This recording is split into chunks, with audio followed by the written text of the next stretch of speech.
आचार्य जी, मैं पढ़ना भी चाहता हूँ लेकिन फिर मन भी नहीं लगता।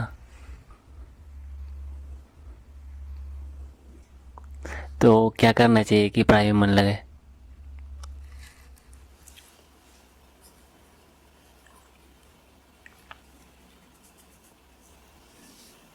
क्यों लगे मन? एग्ज़ाम के लिए। क्यों करना एग्ज़ाम क्लियर? जॉब के लिए। क्यों करनी है जॉब? क्योंकि घर वाले चाहते हैं।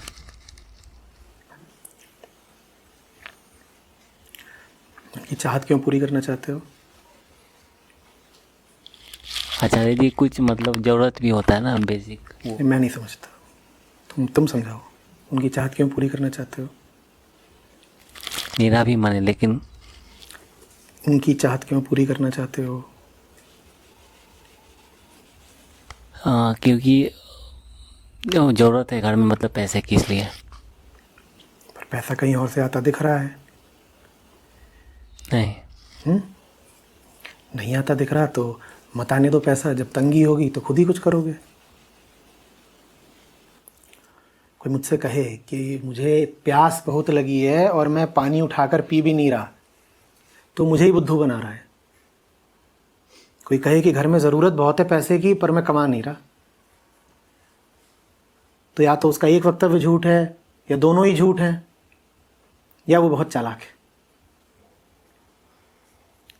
अगर घर पर पैसे की ज़रूरत होती ही तो तुमने कमा लिया होता ना। कौन ऐसा है जिसे भूख लगी हो तो खाएगा नहीं? कौन ऐसा हो जिसे प्यास लगी हो तो पिएगा नहीं? निश्चित रूप से ज़रूरत है नहीं। या वो जिसे तुम ज़रूरत कह रहे हो वो कोई और चीज़ है, या असली कारण कुछ और है, तुम मुझे बता कुछ और रहे हो। अभी मैं इसकी तो बात ही नहीं कर रहा कि आदमी सत्य के केंद्र से चले। झूठ का केंद्र भी लाभकारी होता है। झूठ के पास भी एक सशक्त तर्क होता है। झूठ के पास तर्क होता है स्वार्थ का। अभी मैं तुमसे परमार्थ की तो बात कर ही नहीं रहा, सत्य की तो बात कर ही नहीं रहा। मैं तो ये देख रहा हूं कि तुम स्वार्थ पर भी नहीं चल रहे हो, न परमार्थ पर चल रहे हो न स्वार्थ पर चल रहे हो। तो तुम चल कहां रहे हो? निश्चित रूप से जब परमार्थ का केंद्र नहीं होता है तो होता तो स्वार्थ का ही है। हाँ, स्वार्थ तुमने कहां बैठा रखा है तुम ये भी मेरे सामने जाहिर नहीं करना चाहते। अध्यात्म की तरफ। बेटा, अध्यात्म तो परम स्वार्थ सिखाता है। जो छोटा मोटा स्वार्थ भी पूरा ना कर पा रहा हो वो परम स्वार्थ क्या पूरा करेगा?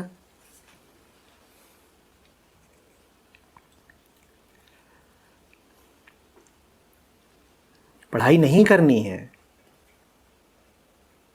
तो गौर से देख लो कि क्या आवश्यक है जीवन में। अगर रोटी आवश्यक है तो देख लो कि पढ़ाई के बिना भी कैसे कमा सकते हो। कोई ज़रूरी थोड़ी है कि पढ़ लिख के ही रोटी कमाई जाए, और बहुत तरीके हैं, उनसे कमा लो। और पाओगी रोटी आवश्यक नहीं है, घर वाले ज़बरदस्ती ही पढ़ने के लिए धक्का दिए दे रहे हैं, तो मना कर दो हाथ जोड़ के कि नहीं पढ़ना। और पाओगी रोटी के लिए ही सही लेकिन पढ़ना ज़रूरी है, तो फिर पढ़ो बैठ करके।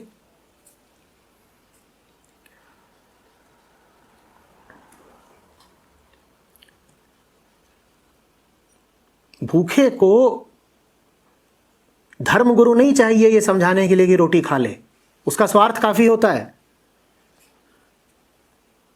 कोई भूखा आदमी आध्यात्मिक सत्संग में आके बोले कि भूखा तो बहुत हूं धर्मगुरु जी, पर रोटी नहीं खाता, तो क्या करूं?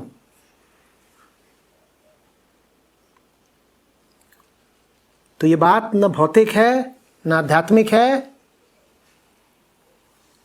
सिर्फ भ्रामक है।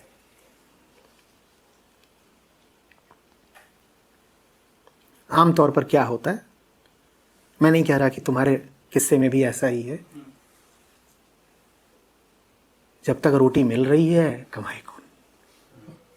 जिस दिन मिलनी बंद हो जाएगी बेटा कमा लोगे।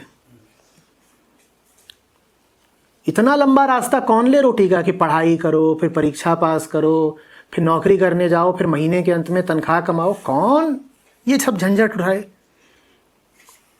संतों फकीरों ने कहा है ना, सीधा साधा जीवन जियो। ये सब तुम झंझट उठाते ही नहीं मेहनत वगैरह करने का।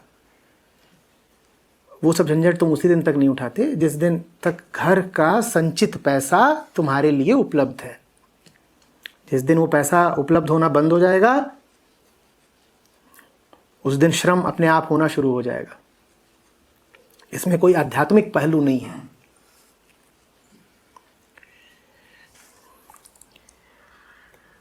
और तुम्हें यही करना है तो करे रहो, फिर परेशानी का काहे को नकाब ओढ़ते हो। 5-7 साल घर की जमा पूंजी पर ऐश करो, क्या बुराई है। जिन्होंने जमा करा था वो भी कौन से बड़े होशियार लोग थे, उन्हें पता ही होता कि कितना जमा करना और किसके लिए जमा करना है, तो उनकी जमा की हुई पूंजी का ये अंजाम हो भी नहीं रहा होता। तो अच्छी बात है, उन्होंने जमा करा, तुम उड़ा दो। उड़ा देने के बाद अपने आप ही ये नौबत आ जाएगी कि मेहनत करनी पड़ेगी। इसमें भी कोई दिक्कत नहीं है। पर फिर ग्लानि भाव मत पालो ना, सीधे साधे घोषणा करो कि हम कुछ नहीं करते, हम खाते हैं घर बैठ के। ऐसे भी बहुत है। फिर उनको जीवन सिखाता है आगे।